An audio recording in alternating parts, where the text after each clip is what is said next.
Hello my dear students, मैं निमेश कुमार आज आपके साथ कल मैंने आपके साथ डिस्कस किया था फिजिकल एजुकेशन की डेफिनेशन, उसका एम।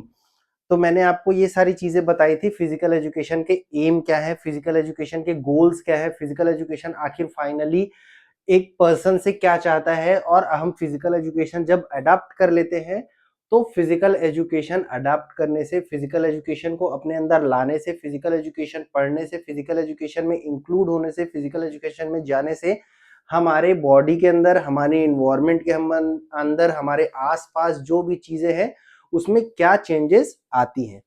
ठीक है, और आज का हमारा टॉपिक है objective of physical education. What are the objectives. अब आप सोचेंगे ऑब्जेक्टिव्स क्या होते हैं। ठीक है, देखो ऑब्जेक्टिव्स क्या होते हैं। ऑब्जेक्टिव्स हमारे बहुत अलग अलग हो सकते हैं। ठीक है, हमारा एम एक होगा।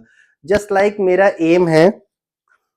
एम है आप लोगों को ज्यादा से ज्यादा अच्छी तरीके से फिजिकल एजुकेशन का नॉलेज प्रोवाइड कराना। उसके साथ साथ मेरा एम है मैं अपनी लाइफ को भी बहुत अच्छे तरीके से सक्सेसफुली वे में जीऊं।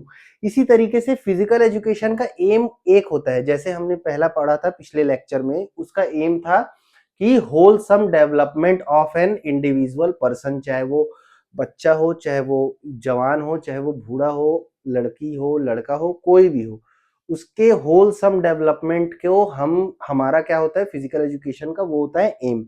अब उस एम को अचीव करने के लिए हम अलग अलग ऑब्जेक्टिव्स बनाते हैं, अलग अलग सीढ़ियां बनाते हैं। हमको चढ़ना ऊपर ही है, बट हम अलग अलग सीढ़ियां चढ़ करके जाएंगे तो हम अपने एम को अचीव करेंगे। इसी तरीके से हमारे ऑब्जेक्टिव्स बहुत सारे होते हैं। ठीक है, all round development of wholesome development of individual. ठीक है, हमारा ऑल राउंड डेवलपमेंट और wholesome development of the individual, हमारा एम यही था। हमारा ऑब्जेक्टिव यही होगा कि हम ऑब्जेक्टिव के हेल्प से हम क्या करें, हमारा होलसम डेवलपमेंट करें किसी भी एक इंडिविजुअल का, चाहे वो मेल हो, फीमेल हो, बच्चा हो, बूढ़ा हो, कोई भी हो। ठीक है, अब आते हैं ऑब्जेक्टिव्स ऑफ फिजिकल एजुकेशन। बहुत सारे ऑथर्स हैं, बहुत सारे साइंटिस्ट हैं, बहुत सारे पर्सन हैं जिन्होंने अपने अपने ऑब्जेक्टिव्स दिए अपने अपने स्टडी के बेसिस पे।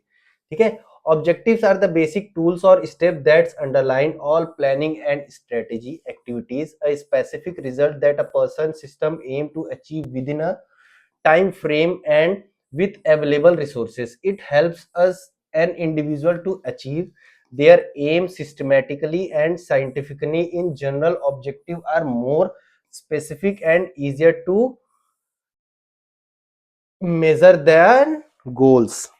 ठीक है, जो मैंने आपको अभी बताया कि हमारा एम क्या है, हमारा एम है, aim is to achieve our goal. Aim हमारा क्या है कि हम अपने आप को अच्छे तरीके से अपना होलसम डेवलपमेंट कर सके।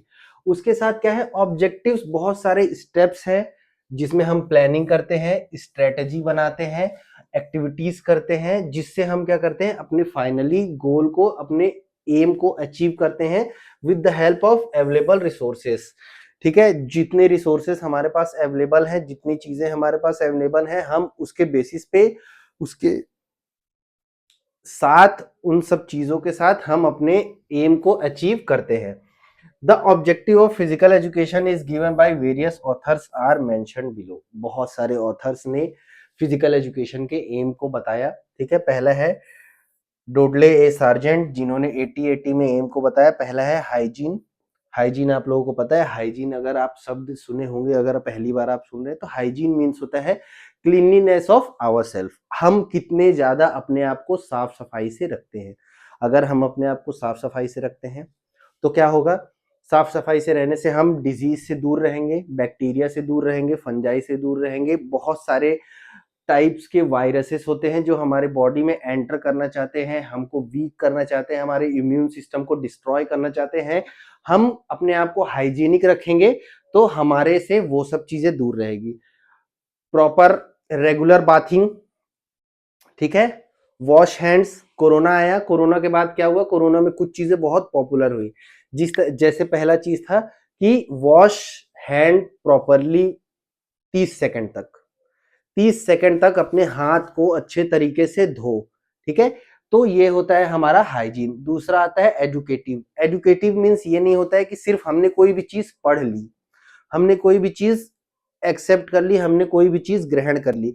जस्ट फॉर एग्जाम्पल, मैंने क्या किया, ये नोट्स पढ़ लिया, ये नोट्स मैंने पढ़ लिया, बट ये नोट्स पढ़ना ही मेरे लिए काफी है क्या?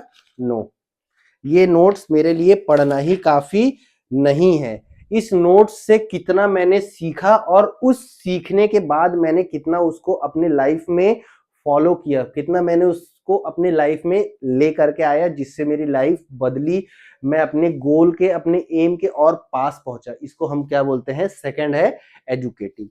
थर्ड है हमारा रिक्रिएटिव एंड रेमेडियल। रेमेडियल अलग चीज हो सकती है, रिक्रिएटिव अलग चीज हो सकता है, ठीक है। रिक्रिएशन आप लोगों ने सुना होगा, अगर आप फिजिकल एजुकेशन के स्टूडेंट्स हैं, आप बीपीएड कर रहे हैं, आप एमपीएड कर रहे हैं, आप किसी एग्जाम की एग्जाम के लिए प्रिपरेशन कर रहे हैं, तो आपने रिक्रिएशन सुना होगा। रिक्रिएशन क्या होता है? Recreation is a type of game और एक्टिविटी जो हम इसलिए करते हैं कि हमारा जो माइंड है वो थोड़ा सा अच्छा फील करे, उसमें हार्मोन्स अच्छे रिलीज हो, हम जितना स्ट्रेस वाली एक्टिविटीज कर रहे हैं उससे हट करके हम थोड़ा सा अच्छा फील करें कि हम आगे किसी और एक्टिविटी में, किसी और काम में अपना अच्छे तरीके से मन लगा पाए। और रेमेडियल क्या होता है? रेमेडियल मतलब एक चीज का कुछ अलग अलग सॉल्यूशन हो सकता है, एक चीज का कुछ अलग अलग रेमेडीज हो सकती है। समझ लो, मुझे अगर फीवर हो गया, अगर मुझे ट्रेनिंग करनी है, अगर मुझे वॉलीबॉल सीखना है, अगर मुझे वॉलीबॉल की पासिंग सीखनी है, तो पासिंग सीखने के सिर्फ एक टेक्निक नहीं होगी, सिर्फ एक रेमेडी नहीं होगी, उसकी अलग अलग रेमेडीज होगी। तो ये होते हैं रेमेडीज, ठीक है। अब नेक्स्ट आता है हमारा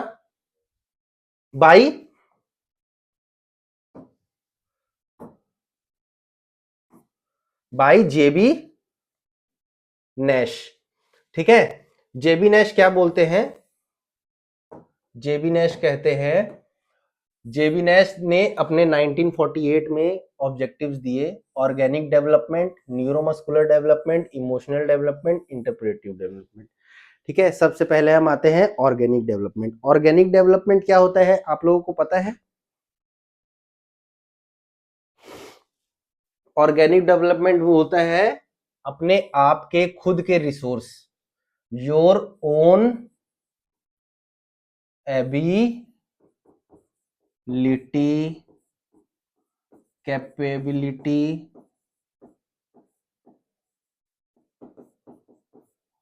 एक्सेट्रा। ये क्या होता है? ये होते हैं हमारे ऑर्गेनिक डेवलपमेंट, जिसमें हम अपने आप को, एबिलिटीज को, अपनी कैपेबिलिटी को, अपने फिजिकल, मेंटल, अपना हम डेवलपमेंट करते हैं, जिससे हम क्या हो, अपने गोल को अच्छे तरीके से अचीव कर सके। उसके बाद क्या आता है हमारा neuro muscular development. Neuro and muscular, neuro means neurons, हमारे नर्वस सिस्टम से रिलेटेड है। न्यूरॉन्स क्या करते हैं? हमारे बॉडी में सिग्नल्स एक जगह से दूसरे जगह पर लेकर के जाते हैं। जो हमारा सेंट्रल नर्वस सिस्टम है वो हमारे बॉडी को सिग्नल देता है कि आपको कौन सी एक्टिविटी करनी है, आपको कौन सा काम करना है। वो सिग्नल कौन लेकर के जाता है? न्यूरॉन्स लेकर के जाते हैं। कहाँ लेकर के जाते हैं? मसल्स। अगर मुझे ये हाथ से कुछ भी राइटिंग करना है, ठीक है, तो कोई मशीन तो लगी नहीं है, कोई चीज तो लगी नहीं है कि मैंने कमांड दिया और ये हाथ काम करने लगा। क्या हुआ? दिमाग ने सोचा, सेंट्रल नर्वस सिस्टम ने सोचा कि हाँ अब हमको इस एक्टिविटी को करना है। तो सेंट्रल नर्वस सिस्टम ने क्या किया? सिग्नल भेजा। किसके हेल्प से? न्यूरॉन्स के हेल्प से। वो न्यूरॉन्स कहाँ गए? हमारे मसल्स में गए और मसल्स में एक्टिविटी हुई, ठीक है। ये हमारा अगर अच्छे तरीके से डेवलपमेंट हो गया तो हमारा ऑटोमेटिक कोऑर्डिनेशन डेवलपमेंट हो जाता है। एक बॉडी से दूसरे बॉडी पार्ट के बीच का कोऑर्डिनेशन अच्छे तरीके से डेवलप होता है। कोई भी मूवमेंट हम अच्छे तरीके से कर पाते हैं without wasting time, without wasting effort. हम ज्यादा अच्छे तरीके से मूवमेंट कर पाते हैं। और न्यूरोमस्कुलर डेवलपमेंट हमारा क्या करता है? हमारे बॉडी के एनर्जीज को अच्छे से कंजर्व करके हमको सही तरीके से सही जगह पर एनर्जी लगाने के लिए हेल्प करता है। इमोशनल डेवलपमेंट मैंने आपको कल भी बताया था, आज फिर बताता हूँ। इमोशनल डेवलपमेंट कि आपको किस जगह पर, किस सिचुएशन में किस तरीके का इमोशन आपको खर्च करना है। इंटरप्रेटिव डेवलपमेंट, कैसे आपको लोगों के साथ रहना है, एक दूसरे से बात करना है, एक दूसरे के साथ रहना है, एक दूसरे का हेल्प करना है, एक दूसरे के कोऑपरेट करना है, ये आता है इंटरप्रेटिव डेवलपमेंट। फिर नेक्स्ट आता है हमारा ऑफर। ऑफर का मैंने क्या बताया था full form, just remember, American alliance health physical education and recreation, याद आया? ठीक है, American alliance health physical education and recreation. इसने क्या किया 1965 में ऑब्जेक्टिव दिया, to help children learn to move in a skilled और इफेक्टिव मैनर। मतलब हम अपने इफेक्टिव मैनर में कोई भी स्किल को करें, कोई भी एफर्ट करें, कोई भी काम करें, ऐसा करें कि हमारा एनर्जी कम वेस्ट हो, हमारे मूवमेंट कम वेस्ट हो, कम से कम एफर्ट में हम चीजें कर सके। नेक्स्ट है to develop understanding of movement, हमको किस तरीके का मूवमेंट करना है, किस तरीके मूवमेंट हमारे किस एक्टिविटी के लिए हेल्पफुल है, ये हमको ऑफर ने बताया। To enrich understanding of space force and mass energy relationship, हमको स्पेस फोर्स मास एनर्जी के बीच का रिलेशनशिप को समझना पड़ेगा, जिससे हम क्या करेंगे, हम किसी भी एक्टिविटी को साइंटिफिक वे में कर पाएंगे। आगे चल के हम कुछ दिनों के बाद जब हम क्या पढ़ेंगे, हम पढ़ेंगे किन्सियोलॉजी और बायो मैकेनिक्स। ठीक है, तो इसमें हम पढ़ेंगे किन्सियोलॉजी और बायोमैकेनिक्स में कि किस तरीके से हम बॉडी के डिफरेंट डिफरेंट फोर्सेस को, बॉडी के डिफरेंट डिफरेंट ऑर्गन्स को, बॉडी के मसल्स को, बोन्स को, आउटर फोर्स, आउटर चीजें जो हमारे बॉडी को अफेक्ट करती है, उन सब चीजों को हम किस तरीके से अपने बॉडी में सही तरीके से डालते हैं, किस तरीके से उसका इफेक्ट लगाते हैं, जिससे हमारा अच्छा से अच्छा मूवमेंट हो, हमारे स्पेस फोर्स और मास अच्छे तरीके से एक्ट करे किसी भी मूवमेंट होने में, किसी भी एक्टिविटी होने में। ठीक है, यही दो चीज है जो हमारे किसी भी एक्सरसाइज को अच्छा बनाने में, किसी भी इक्विपमेंट को डिजाइन करने में, किसी भी मूवमेंट को डिजाइन करने में, किसी भी एक्टिविटी को करने में ये हेल्प करता है कि कितना हमारा कोई भी एक्टिविटी, कोई भी मूवमेंट अच्छे तरीके से होगा, कितना इफेक्टिव होगा। ठीक है, नेक्स्ट है हमारा to extend understanding of socially approved, हम किस तरीके से हम सोशली अप्रूव्ड हो पा रहे हैं, किस तरीके से हमको सोशली लोग एक्सेप्ट कर रहे हैं। फिर नेक्स्ट है to develop condition of heart, lungs, muscle and various organic systems. ठीक है, तो इससे ये सेंस है कि अगर हम अच्छे तरीके से कोई भी एक्टिविटी कर रहे हैं, अच्छा एफर्ट दे रहे हैं, हम रेगुलर एक्टिविटीज कर रहे हैं, रेगुलर एक्सरसाइज कर रहे हैं, अच्छा डाइट ले रहे हैं, तो उससे क्या हेल्प होता है, हमारे हार्ट, हार्ट को क्या बोलते हैं, कार्डियो, लंग्स, रेस्पिरेटरी,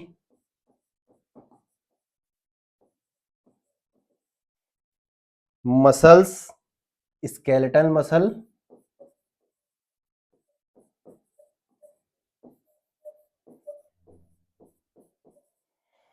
और वेरियस ऑर्गन सिस्टम्स, अलग अलग ऑर्गन सिस्टम जो हमारे किसी भी फिजिकल एजुकेशन एक्सरसाइज में काम आते हैं। मेजर होते हैं हमारा हार्ट, हमारा रेस्पिरेटरी सिस्टम, हमारा स्केलेटन सिस्टम, हमारा मसल सिस्टम। ठीक है, बहुत सारे इंटरनल ऑर्गन्स भी होते हैं जो हमको हेल्प करते हैं हमको कोई भी एक्टिविटी करने में। ठीक है, तो ये सब क्या होता है, हम अच्छे तरीके से ट्रेन कर सकते हैं, किसके हेल्प से, with the help of physical education के हेल्प से हम ये सब चीजें कर सकते हैं। ठीक है, फिर हमारा नेक्स्ट आता है आउटर,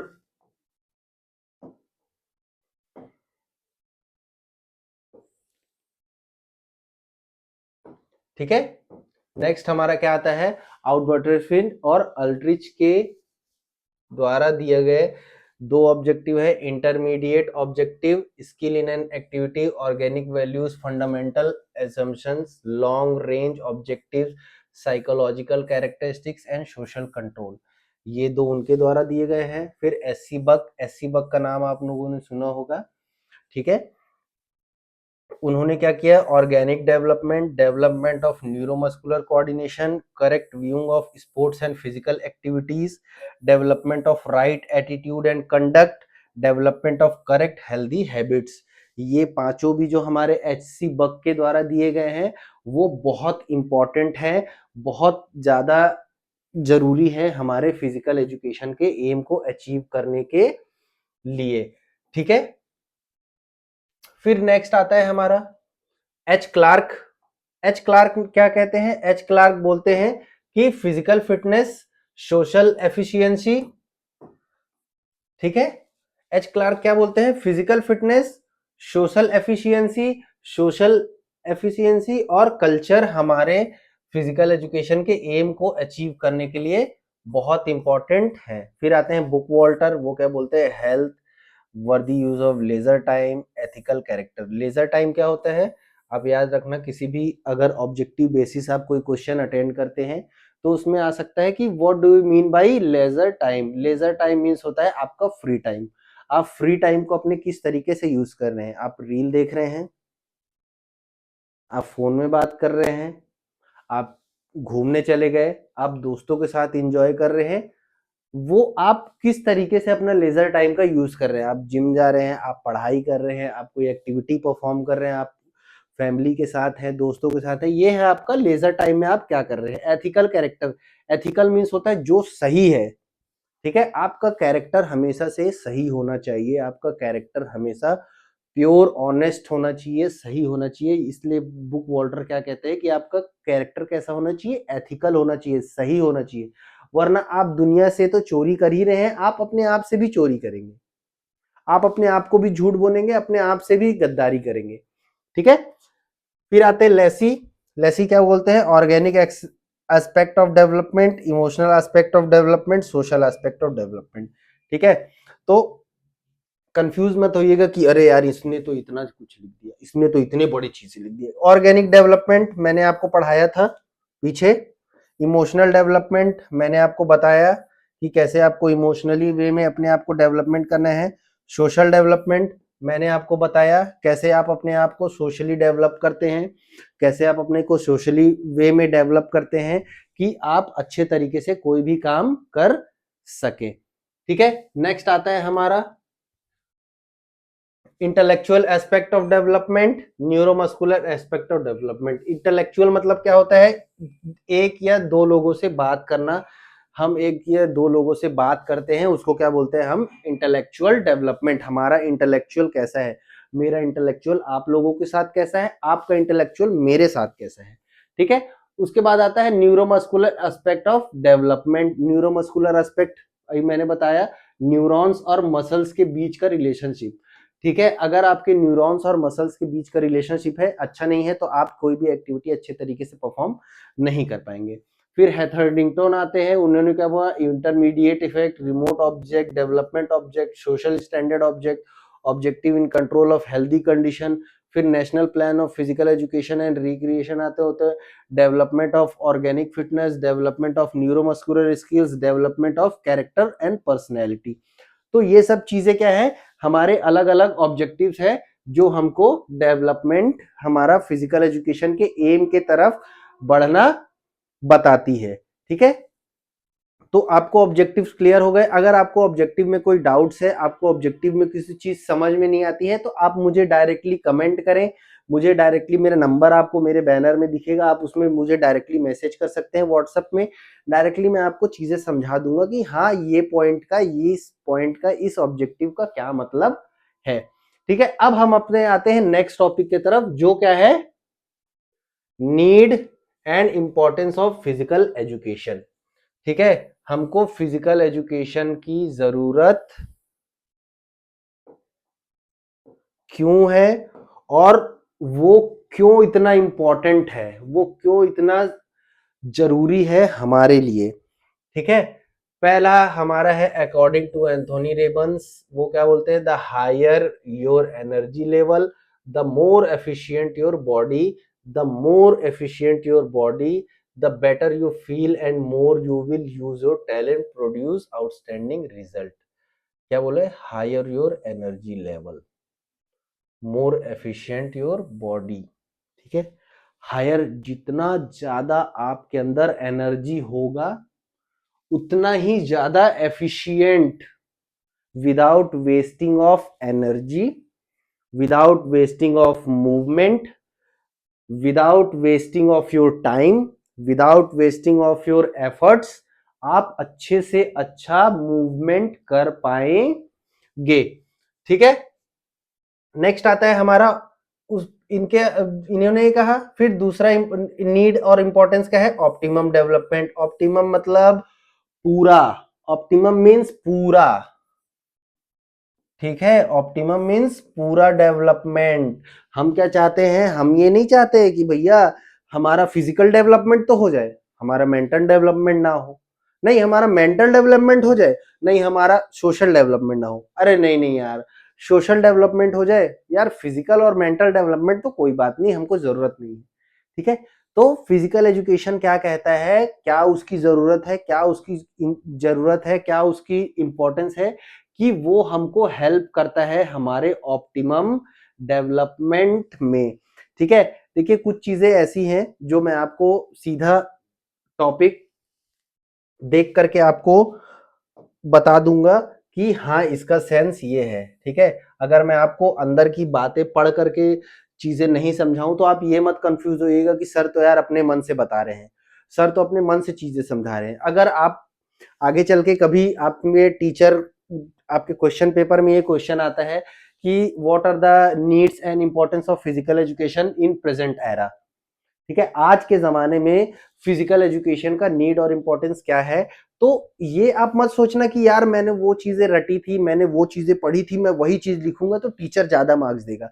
ये आपकी सोच बहुत गलत है, आप इस चीज को बहुत गलत समझते हैं। आपको क्या करना है? आपको ये करना है, आपको आपके हिसाब से सामने वाला जो चेकर बैठा हुआ है, जो कॉपी चेक करने बैठा है, उसके माइंड के हिसाब से आंसर देना है। ठीक है, देखो कोई टीचर, कोई एग्जामिनर, कोई कॉपी चेकर ये नहीं चाहता है कि बच्चा क्या करे, फालतू में एक एक दो दो पेज का आंसर लिख दे। हम भी शुरू में थे तो हम भी यही करते थे, दो नहीं, चार नहीं, छह छह पेज का आंसर लिख देते थे। टीचर आता था, चिल्ला देता था कि ये क्या कर रहे हो तुम लोग, bullshit, what is this bullshit, क्या करते हो तुम लोग, ये सब चीजें कौन लिखता है इन सब चीजों में? जो इसका मीनिंग है, रियल मीनिंग है, जो इसका रियल वर्ड का मीन है, जो आपका रियल सेंटेंस का मीनिंग है, आप उन सब चीजों को एक्सप्लेन करो। क्या फालतू की कहानी आप लिख रहे हो? तो आपको क्या करना है, जो इस वर्ड का, ठीक है, चाहे वो ऑप्टिमम डेवलपमेंट हो, चाहे वो need and importance of physical education हो, आपको इसका रियल मीनिंग देना है कि आखिर फिजिकल एजुकेशन की नीड और इंपॉर्टेंस हमको क्यों है, हमको क्यों फिजिकल एजुकेशन हमारे बॉडी के लिए, हमारे पर्सनल के लिए, हमारे सोसाइटी के लिए, हमारे आसपास का जो इन्वायरमेंट है उसके लिए फिजिकल एजुकेशन की जरूरत क्यों है। ठीक है, समझ गए? तो मैंने आप लोगों को बताया ऑप्टिमम डेवलपमेंट क्या होता है। ठीक है, optimum development means wholesome development of an individual, चाहे वो फिजिकली हो, चाहे वो मेंटली हो, चाहे वो सोशली हो, चाहे वो इंटेलेक्चुअली हो, चाहे वो स्पिरिचुअली हो, हर तरीके से एक इंसान का ऑप्टिमम डेवलपमेंट होना चाहिए। फिर नेक्स्ट है हमारा फिजिकल ग्रोथ एंड डेवलपमेंट। देखो ग्रोथ अलग चीज होता है, डेवलपमेंट अलग होता है। ठीक है, ग्रोथ क्या होता है? ग्रोथ ऐसा होता है जिसको हम लोग क्वांटिटेटिव टर्म्स में देखते हैं, जिसको हम लोग आंखों से देख सकते हैं। ठीक है, आप लोगों ने अगर मुझे बचपन में देखा हो, अपने दोस्तों को बचपन में देखा हो, अपने भाई बहन आसपास के लोगों को आसपास में देखते होंगे, तो आपको क्या लगता होगा कि एक बच्चा छोटा था, फिर वो धीरे धीरे धीरे धीरे उसके हाइट बढ़ी, उसके हाथ बड़े हुए, उसके फेस बड़ा हुआ, उसके हेड बड़ा हुआ, उसके लेग बड़े हुए, उसके जो बायोलॉजिकल कैरेक्टरिस्टिक्स थे वो सारे चीजें डेवलपमेंट हुई। ये क्या है? हमारा ग्रोथ। ठीक है, अब नेक्स्ट आता है हमारा डेवलपमेंट। डेवलपमेंट कहाँ होता है? सिर्फ हमारे माइंड से। ठीक है, अभी आपको मैंने बताया आपका कॉग्निटिव डेवलपमेंट। ठीक है, कॉग्निटिव डेवलप कॉग्निटिव डेवलपमेंट, ठीक है। कॉग्निटिव डेवलपमेंट हो गया, थिंकिंग हो गया, साइकोलॉजिकल डेवलपमेंट, ठीक है। ये सब क्या है, हमारे डेवलपमेंट है, जो हमारे बेसिस में, हमारे माइंड में, हमारे नर्वस सिस्टम में, हमारे ब्रेन में डेवलपमेंट हो रहा है, उसको हम लोग क्या बोलते हैं, डेवलपमेंट। आप लोगों को समझ में आ गया ग्रोथ क्या और डेवलपमेंट में डिफरेंस, ठीक है। अब उसके बाद होता है हमारा इंटेलेक्चुअल डेवलपमेंट। मैंने इससे पहले बताया था ऑब्जेक्टिव में। इंटेलेक्चुअल मतलब क्या होता है, इंटेलेक्चुअल मतलब एक दूसरे के बीच में कैसा रिलेशन है, आपका और मेरा रिलेशन कैसा है, मेरा और मेरे दोस्त का रिलेशन कैसा है, मेरा और मेरी वाइफ का रिलेशन कैसा है, मेरा और मेरी गर्लफ्रेंड का रिलेशन कैसा है, मेरा और मेरे मदर फादर का रिलेशन कैसा है, मेरा और मेरे जो आसपास के लोग हैं उनसे कैसा रिलेशनशिप है। ये क्या बनाता है, हमारा इंटेलेक्चुअल डेवलपमेंट, की हम किस तरीके से अपने सामने वालों के साथ हमारा रिश्ता है। फिर भी चलिए एक बार पढ़ लेते हैं। Physical activities must be learn, hence there is a need of thinking of part of intellectual mechanism with the resulting acquisition of knowledge. Physical activities are essential for their development of an child scientific insight, intelligence, superior type of reflective thinking, ठीक है। हमारे reflective thinking को, हमारे intelligence को, हमारे insight को, हम कभी कभी चीजें है ना अंदर से सोचते हैं, ठीक है। हमने कोई चीजें कर दी, अब उसके बाद हम अकेले बैठे हुए हैं, हम सोच रहे हैं कि अरे यार वो चीजें तो मैंने गलत की, वो चीज़ें मैंने सही की, वो चीज़ें मुझे इस तरीके से करनी चाहिए थी, वो चीज़ें मुझे उस तरीके से करनी चाहिए थी, ठीक है। जब चीज़ें आपसे गलत हो जाती है, आपसे चीज़ें सही हो जाती है, तब भी आप ये सोचते हो कि नहीं यार मैं ऐसे किया था ना, अगर मैं इस तरीके से करता तो और अच्छा रिजल्ट मिलता, अगर मैं उस तरीके से करता तो और अच्छा रिजल्ट मिलता, ठीक है। ये होता है आपका इंसाइट, इंटेलिजेंस और superior type of reflecting thinking, ठीक है। अब हमारा नेक्स्ट आता है इमोशनल इमोशनल डेवलपमेंट, ठीक है। हमारा आता है next emotional development. Emotional development भी मैंने आपको ऑब्जेक्टिव्स में बताया कि इमोशनल डेवलपमेंट हमारा कैसा होना चाहिए, कि हम अपॉर्चुनिटीज और हमारे इमोशंस को किस तरीके से रिलीज करते हैं, ठीक है। जस्ट फॉर सपोज आप यूज कर सोच लो कि आप मैच खेले, आप मैच हार गए, ठीक है। कुछ लोगों का इमोशन कैसा होता है कि वो लोग गाली देते हैं, जस्ट लाइक विराट कोहली, सुना होगा। वो क्या करते हैं, गाली देते हैं, किसी अच्छे सिचुएशन में भी गाली दे रहे हैं और खराब सिचुएशन में भी गाली दे रहे हैं, ठीक है। कुछ लोग ऐसे होते हैं हारने पे क्या होते हैं, वो रोने लगते हैं। कुछ लोग का इमोशनल डेवलपमेंट इतना अच्छा होता है कि हार को भी वो एक्सेप्ट करते हैं और वो अपने आप को ये समझा लेते हैं कि नहीं ठीक है, बेटर लक नेक्स्ट टाइम, ठीक है। तो ये होता है हमारा इमोशनल डेवलपमेंट। नेक्स्ट है फिर हमारा सोशल एडजस्टमेंट, कि हम आसपास के लोगों के साथ हमारा एडजस्टमेंट कैसा है। अगर हम एटीट्यूड में रहेंगे, अगर हम ईगो में रहेंगे, अगर हमारा सेल्फ स्टीम बहुत ज्यादा है, अगर हम चीजों के बीच में एडजस्टमेंट नहीं कर सकते, तो हम सोसाइटी में नहीं रह सकते, ठीक है। सोसाइटी क्या है, सोसाइटी इज अ प्लेस जहां पर बहुत सारे अलग अलग तरह के लोग रहते हैं, ठीक है। हर इंसान आपके तरह का नहीं है, हर इंसान आप जिसको चाहते हैं उस तरह का नहीं है। हर इंसान की क्वालिटीज, हर इंसान का साइकोलॉजिकल सोचने का थिंकिंग, हर इंसान का कोई भी एक्टिविटी करने का चीज वो क्या होता है, अलग अलग होता है। तो इसलिए आपको सोशल एडजस्टमेंट भी आपको फिजिकल एजुकेशन के हेल्प से मिलता है। नेक्स्ट है हमारा पर्सनल एडजस्टमेंट, ठीक है। पर्सनल एडजस्टमेंट क्या होता है, कि हमारा पर्सनल एडजस्टमेंट आप इस तरीके से समझ सकते हैं कि मुझे करेला खाना नहीं पसंद है, ठीक है। मुझे कबड्डी खेलना नहीं पसंद है, मुझे कोई ऐसा गेम पसंद नहीं है जिसमें क्या हो, एक पर्सन का दूसरे पर्सन से बॉडी कांटेक्ट हो, ठीक है, मुझे वो पसंद नहीं है। तो ये है मेरा पर्सनल एडजस्टमेंट, ठीक है। मैं इन सब चीजों में कॉम्प्रोमाइज नहीं करूंगा। बट फिजिकल एजुकेशन क्या सिखाता है हमको, पर्सनल एडजस्टमेंट भी करना सिखाता है। जरूरी नहीं है कि आपको जो पसंद नहीं है, आप जो चीज नहीं चाहते हैं वो ही सेम चीज सामने वाला भी ना चाहता हो। कभी कभी क्या है, आपको अपने पर्सनल चीजों को पर्सनल वे में भी चीजों को एडजस्ट करके सोसाइटी के हिसाब से, लोगों के हिसाब से, एनवायरमेंट के हिसाब से आपको रहना होता है। ठीक है, नेक्स्ट है हमारा character development. Group effort, loyalty of team, strong ties is evidence in play and physical activities. They provide a valuable contribution to development of good moral character. ठीक है, आपका अच्छा मोरल कैरेक्टर होना चाहिए। आप किसी के बारे में गलत ना सोचें, किसी के बारे में गलत ना करें, किसी के बारे में कुछ ऊटपटांग चीजें ना सोचें, किसी को हर्ट करने की ना सोचें, किसी को चोट पहुंचाने की ना सोचें। ऐसा आपका कैरेक्टर होना चाहिए। सबसे अच्छा होना चाहिए ऑनेस्टी। ठीक है, आपने एक चीज और सीखी सुनी होगी, स्पोर्ट्समैनशिप।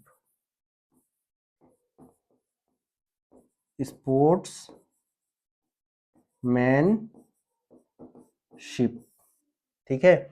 स्पोर्ट्समैनशिप मैं आपको इस तरीके से समझाता हूँ। आपने सचिन तेंदुलकर को देखा होगा बहुत टाइम बैटिंग करते हुए। ठीक है, आज के टाइम पे बहुत सारी टेक्नोलॉजीज आ गई हैं जिससे अंपायर चेक कर लेते हैं, रिव्यू ले लेते हैं कि बैट्समैन आउट है या नहीं है, बॉल नो बॉल है या नहीं है, बॉल वाइड है या नहीं है, अपने वेस्ट लेवल से है या नहीं है ऊपर। तो आज के टाइम पे बहुत सारी टेक्नोलॉजीज आ गई, बट पहले ये चीजें नहीं थी। पहले कई बार भी ऐसा होता था कि सचिन तेंदुलकर बैटिंग तो कर रहे हैं, बट 99 में उसने शॉट मारा और अंपायर ने आउट दे दिया। आपके पास रिव्यू लेने का सिस्टम तो था नहीं, बट आपका स्पोर्ट्समैनशिप क्या करता था कि आप सामने वाले के डिसीजन को रिस्पेक्ट करो, सामने वाले ने जो डिसीजन दे दिया आप उसका रिस्पेक्ट करो, और आप उस डिसीजन को मान करके चीजों को एक्सेप्ट करके चले जाओ। सचिन तेंदुलकर ने कभी भी किसी अंपायर से बहस नहीं किया, वो जो डिसीजन देते थे वो उसने मान लेता था और वो चला जाता था। ये होता है स्पोर्ट्समैनशिप। ठीक है, आखिरकार सामने जो रेफरी है, सामने जो ऑफिशियल है, सामने जो ट्रेनर है, जो कोच है, वो भी इंसान है, उससे भी कभी ना कभी गलती हो सकती है। तो ये आपका स्पोर्ट्समैनशिप है, ये आपका कैरेक्टर ऐसा है कि आप उन सब चीजों को एक्सेप्ट करें कि हाँ ठीक है, चीजें ऐसी हो सकती हैं। ठीक है, अगर आज के टाइम पे चीजें हैं तो आज आप अलग अलग तरीके से उस सब चीजों को चेक कर सकते हैं। ठीक है, तो ये हमारा कैरेक्टर डेवलपमेंट। फिर नेक्स्ट है हमारा फिजिकल फिटनेस। ठीक है, मैंने दो चीजें बताई थी। ठीक है, एक आता है हमारा हेल्थ रिलेटेड,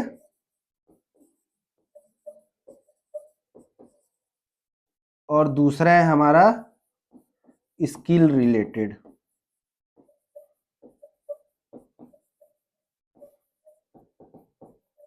फिटनेस। ठीक है, हेल्थ रिलेटेड, स्किल रिलेटेड, इसमें 5 है फिटनेस कंपोनेंट्स, हेल्थ रिलेटेड में, स्किल रिलेटेड में 6 है।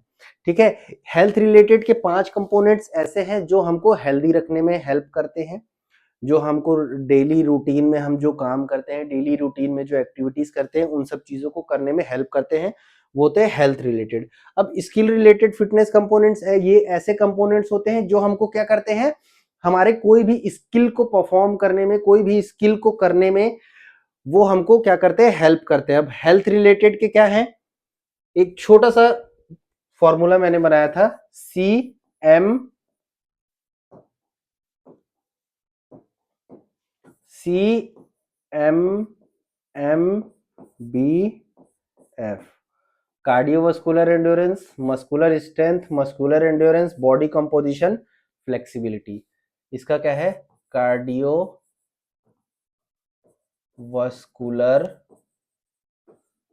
एंड्योरेंस, मस्कुलर स्ट्रेंथ,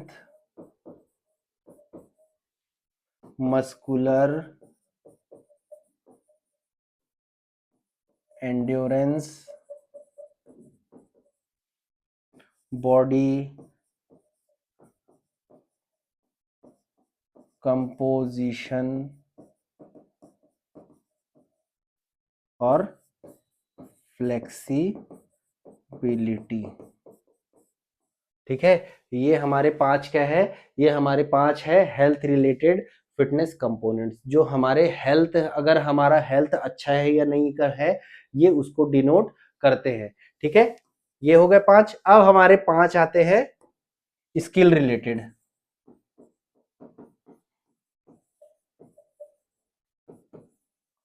ठीक है, पहला आता है हमारा ABC, ABCPSR,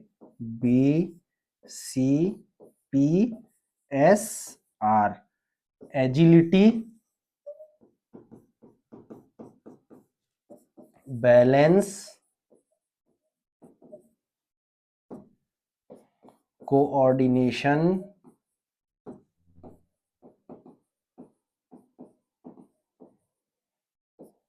पावर, स्पीड और रिएक्शन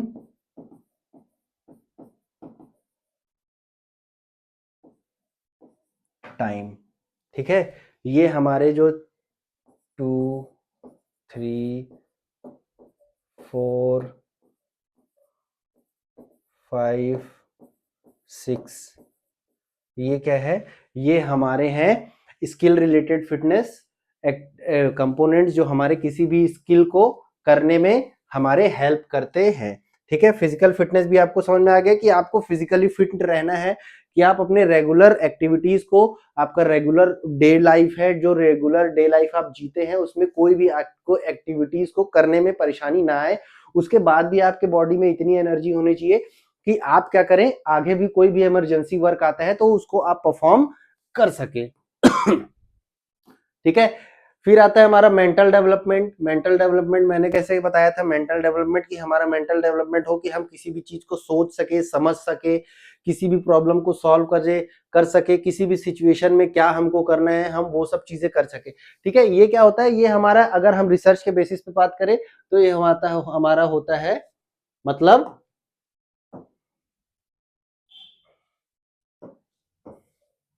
हमारा इसका होता है एक्शन रिसर्च। ठीक है, किसी भी तुरंत किसी भी चीज को कैसे सॉल्यूशन करना है, हम तुरंत ने किसी ने हमने तुरंत एक्शन लिया और हम तुरंत उस चीज को सॉल्यूशन कर दिए। ठीक है, नेक्स्ट है हमारा skill development, development of motor skills which allow for safe, successful and satisfy participation in physical activities. Motor skills मैंने आपको कल बताया था पिछले लेक्चर में कि फिजिकल मोटर डेवलपमेंट क्या होता है। मोटर डेवलपमेंट कि हम जो रेगुलर एक्टिविटीज कर रहे हैं, चाहे चलना हो, चाहे इधर भागना हो, चाहे कोई एक्टिविटी परफॉर्म करना हो, ये क्या है, हमारे मोटर स्किल्स है। तो उसको डेवलपमेंट करने से हम किसी भी फिजिकल एक्टिविटी को अच्छे तरीके से परफॉर्म कर पाएंगे, उसमें पार्टिसिपेट कर पाएंगे। ठीक है, नेक्स्ट है हमारा सेल्फ डिसिप्लिन। आपका सेल्फ डिसिप्लिन होना चाहिए, आप अगर डिसिप्लिन में नहीं रहेंगे तो आप किसी भी एक्टिविटी को अच्छे तरीके से नहीं कर पाएंगे, आप उसमें अपना पूरा एफर्ट नहीं दे पाएंगे। ठीक है, इंप्रूव जजमेंट, आपका जजमेंट अच्छा होना चाहिए। ठीक है, आप अगर समझिए, एक एग्जांपल देता हूं, वॉलीबॉल, दूसरा एग्जांपल है badminton.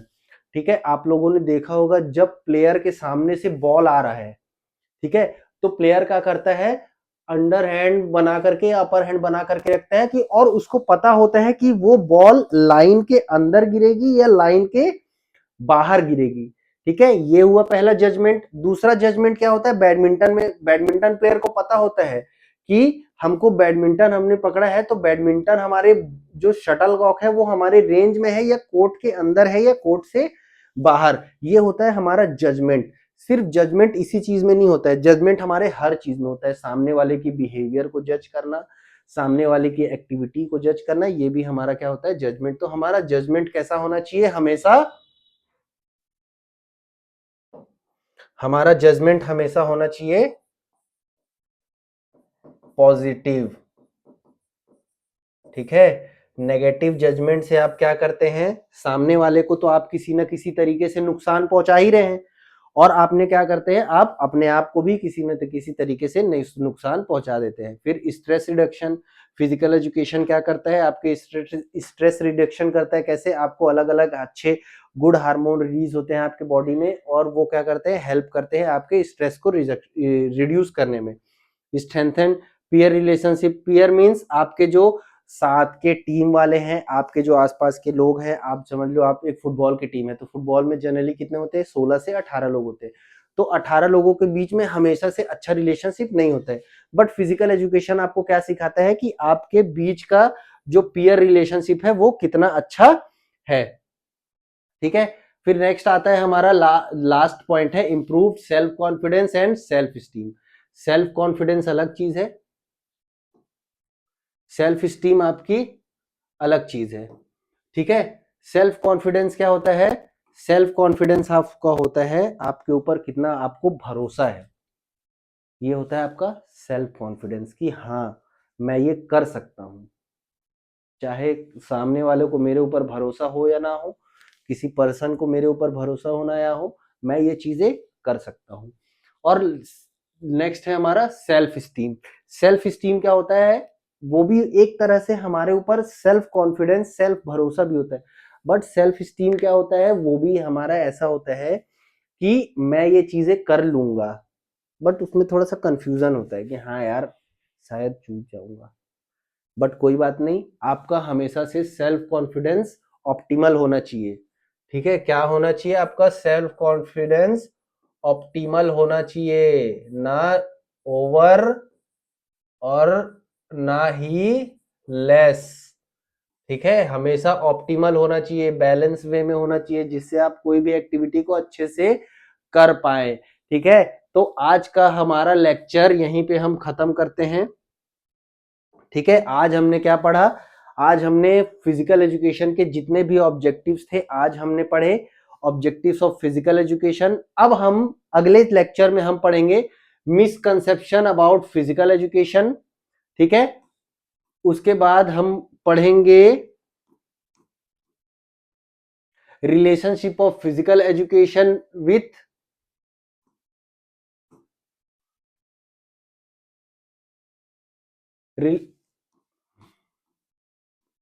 Relationship of physical education with general education.